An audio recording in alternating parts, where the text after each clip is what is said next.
Yeah, welcome to the Richard Huljich podcast. Come on, let's get serious.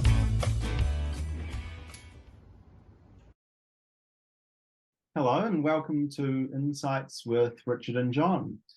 I'm Richard and I'm joined today with John, our transformational mindset coach from Portland, Oregon.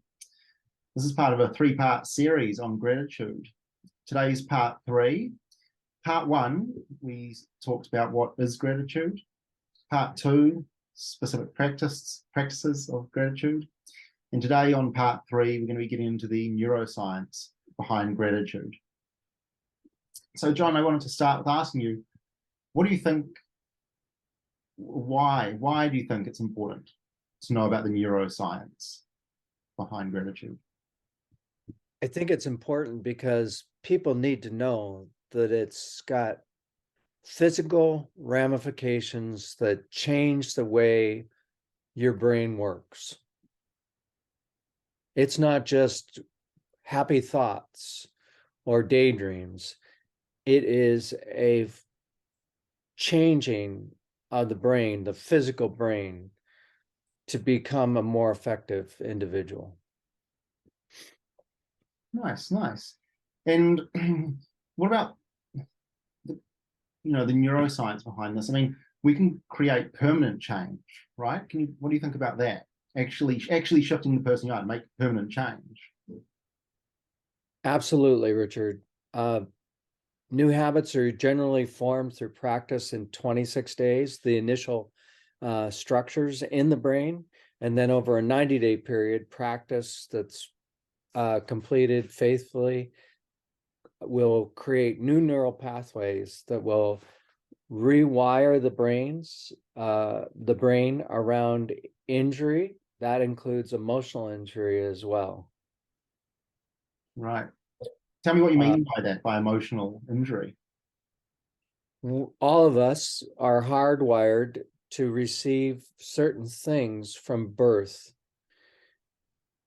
Now, we all know that that's not always the case. There are things that occur within our families, within the generation of our families, that impact the way that we are raised.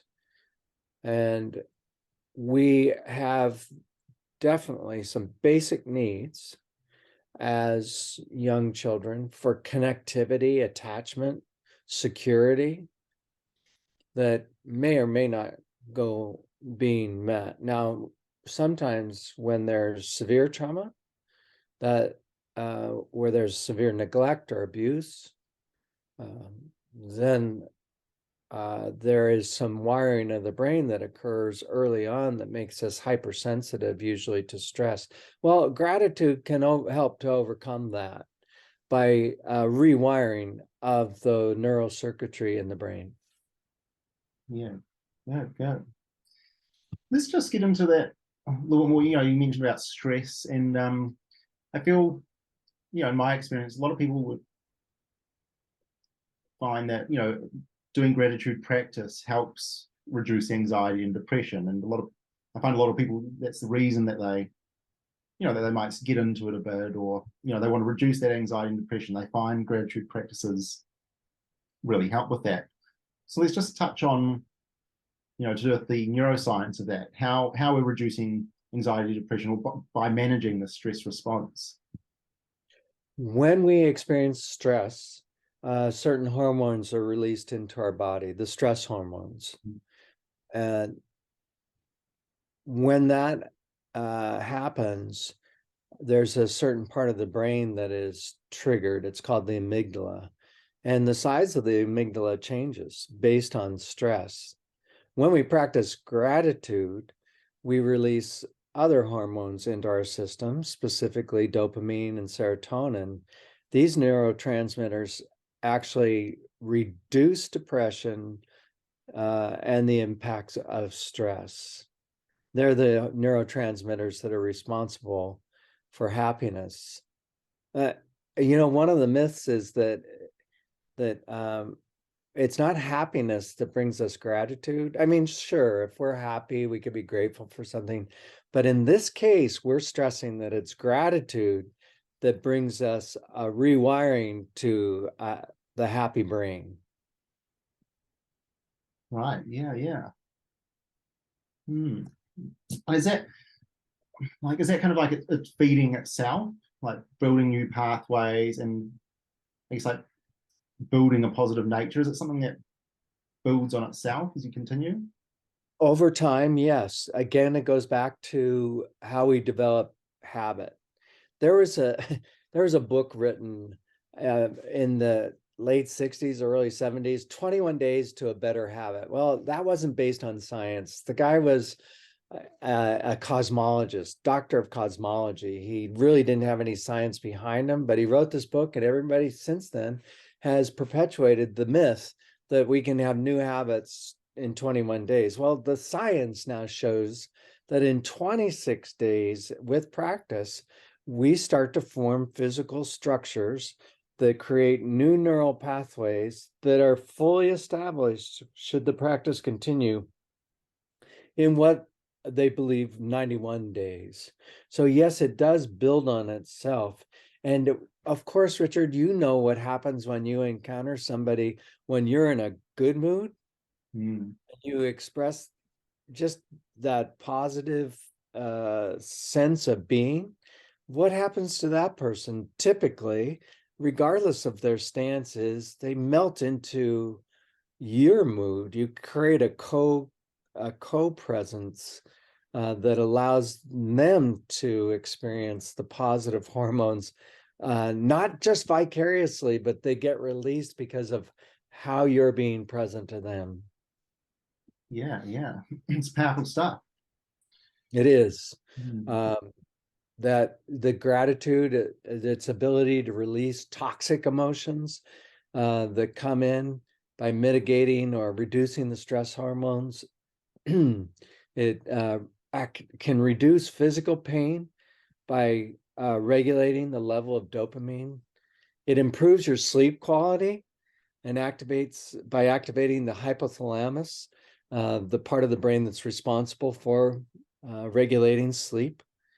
It also aids in stress regulation by the reduction of that stress hormone, cortisol, which gets a little bit of bad press, and I don't want to go into depth now, but a certain amount of cortisol is necessary for us to function. But an abundance of that cortisol can actually perpetuate pathologies of disease and psychological impairment.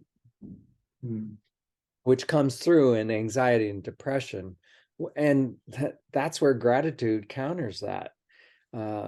It manages the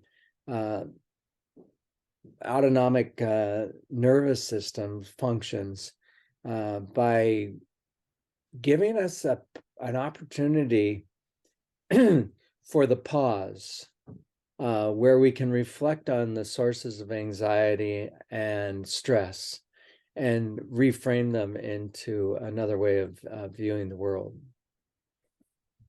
Excellent. Well, yeah, I think that, I mean, for me, the importance of this part 3 is just that for people to really know that there is science behind this. There is proven things where gratitude, this practice does influence, your brain chemistry and those neural pathways. And I think that's really important so people know it works. Is there anything else you would like to add on that note? Well, I just want to reiterate something that we said in part 2, that a practice need not be complicated. It's something that can be easily done either mentally, verbally, or in writing. And gratitude doesn't necessarily is not a consequence of your happiness. It's just a recognition of the gifts that have been given to you, no matter how small. And that little practice of daily recognizing those gifts will change your brain, will contribute to brain surgery, if you will, and overcome those gaps in your life that are showing up in your present day existence. Wonderful. Very well said. Well, thank you, John. And we're going to bring that to a conclusion now. And thank you very much for doing these 3-part series on gratitude. Thank you, Richard. And watch out for some more interesting conversations with Richard and John. Thank you. That brings us to the end. I want to thank everyone for watching or listening. If you enjoyed this episode, please share it or check out my website, www.huljich.life. Please join me for my next episode.